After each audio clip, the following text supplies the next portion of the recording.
À l'approche de l'élection présidentielle au Bénin, la question du pouvoir d'achat s'impose progressivement dans nos débats publics. Pourtant, sur le plan macroéconomique, les indicateurs restent globalement positifs. Après une croissance estimée à 7,5% en 2024, l'économie béninoise devrait continuer sur une dynamique solide. La Banque africaine de développement prévoit ainsi une croissance d'environ 6,8% en 2026, soutenue par les investissements publics et l'industrialisation.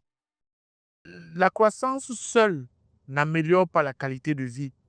C'est la combinaison entre la croissance et la richesse marginale créée par cette croissance qui va influencer le panier de la ménagère et influencer les dépenses de tous les Béninois pour satisfaire aux conditions de vie meilleures.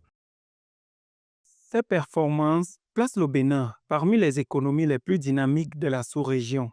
Les réformes structurelles engagées ces dernières années, le développement de la zone industrielle de Glodjibé et l'amélioration des infrastructures contribuent à soutenir cette croissance.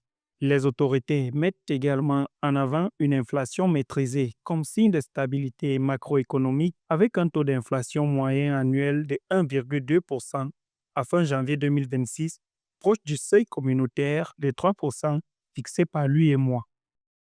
Le pouvoir d'achat, certes, peut être influencé par la croissance du Bénin, mais il dépend de plusieurs facteurs, dont prioritairement l'emploi, la création de l'emploi, la transformation de l'emploi en richesse qui permet aux entreprises et aux ménages de faire face à leurs obligations et de faire face à leurs dépenses. Mais à mesure que se rapprochent les échéances politiques, le contraste entre ces indicateurs et la perception des ménages devient un sujet de débat.